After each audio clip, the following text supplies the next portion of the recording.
Buongiorno, ben incontrarti cari amici. Buon venerdì 15 dicembre, venerdì della seconda settimana di Avvento.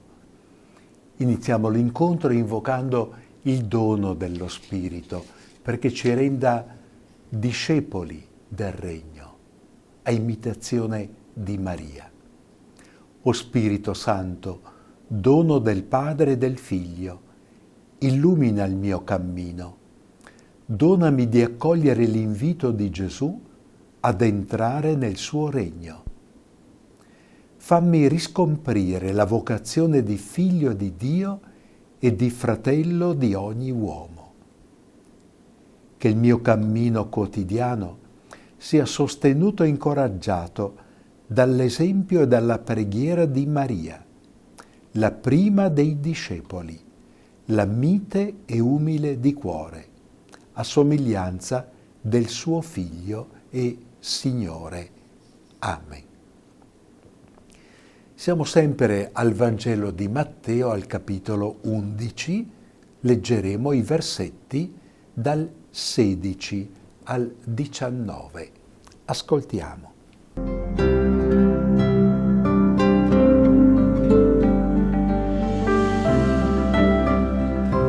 In quel tempo Gesù disse alle folle: «A chi posso paragonare questa generazione? È simile a fanciulli che stanno seduti in piazza e rivolti ai compagni gridano: Vi abbiamo suonato il flauto e non avete ballato. Abbiamo cantato un lamento e non vi siete battuti il petto. È venuto Giovanni, che non mangia e non beve, e dicono: è indemoniato. È venuto il figlio dell'uomo che mangia e beve, e dicono: ecco, è un mangione e un beone, un amico dei pubblicani e di peccatori. Ma la sapienza è stata riconosciuta giusta per le opere che essa compie. E questa volta Gesù si lamenta con la sua gente, con la sua generazione, come per dire: Dio le tenta tutte. Dio ha tentato un modo con Giovanni il Battista, un altro con Gesù di Nazaret. Eppure, sia di fronte a Giovanni che di fronte a Gesù, la gente ha qualcosa da ridire, fa i capricci, non riconosce l'opera di Dio e l'invito da Dio a convertirsi, a intraprendere una vita nuova. E per dire questo messaggio, come al solito, Gesù usa un esempio.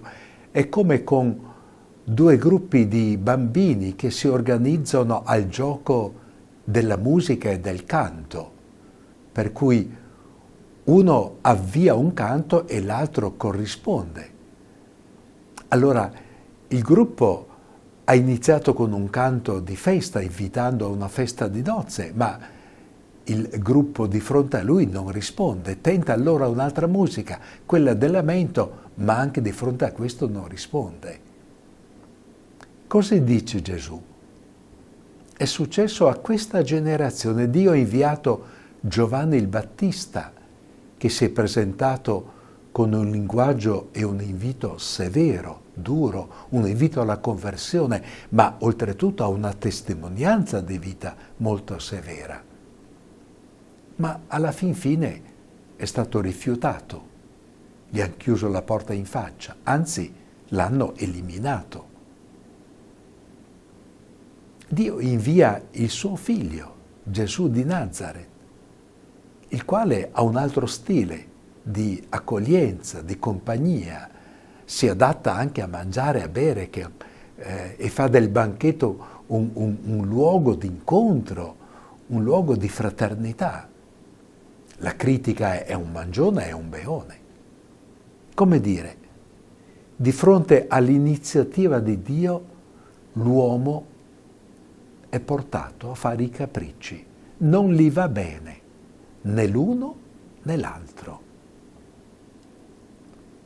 E Gesù però conclude: sia in Giovanni che in Gesù di Nazaret la sapienza opera le sue opere, e chi è libero nel cuore riconosce l'opera della sapienza, sia nella severità della testimonianza e del richiamo di Giovanni, sia nello stile fraterno e misericordioso di Gesù di Nazaret.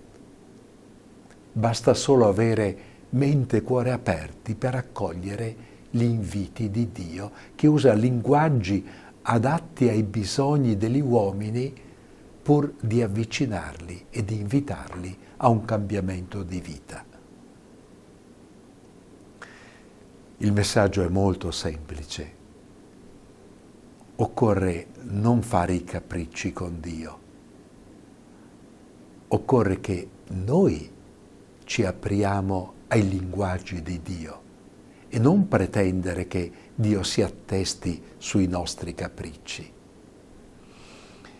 Ed è esattamente questo che io ricavo per me, perché io ricavo per me questo: mantenere mente, cuore, volontà aperti ai 1000 messaggi che Dio mi offre lungo la mia giornata. Messaggi e inviti attraverso incontri, parole, sollecitazioni, in modo che sia una parola severa, sia una testimonianza di pace e di amore, io possa cogliere e approfittare per la mia conversione e per l'avvio di una vita sempre nuova, sempre rinnovata dalla parola di Dio che viene a me in vario modo. E perché questo avvenga ancora una volta, ci benediciamo. Il Signore sia sopra di te per proteggerti, davanti a te per guidarti, dietro di te per custodirti, accanto a te per accompagnarti, dentro di te per benedirti.